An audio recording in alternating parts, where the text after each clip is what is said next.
Welcome back to my YouTube channel. Today I will talk about how we can use Rayyan tool for literature review, systematic review, scoping review and umbrella review writing.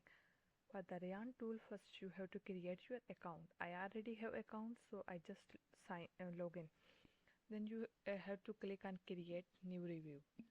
So here you need to write the title of your review, then you have to select what type of review you are writing.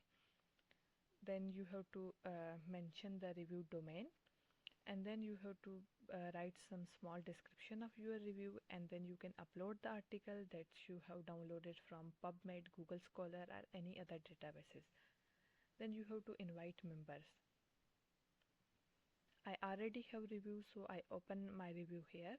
Here you can see the information of my review type, review domain, everything is here. Then here you can see the review members, and here you can see the data summary, and here you can see progress.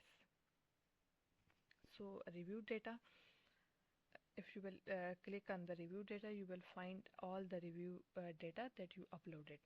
If you want to detect the duplicates, you have to click on the detect duplicates.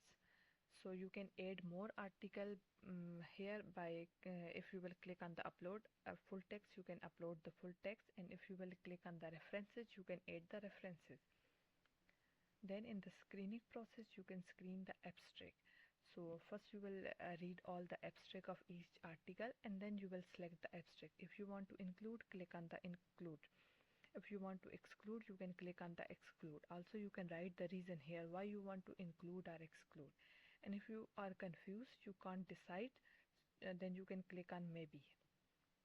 In full text screening, you will screen the full text. You will read all the article, full complete article, and then you will select if you want to include or exclude. So this is all about the Rayyan. You can use this tool to make your review article better and easier. Thank you very much for watching this video.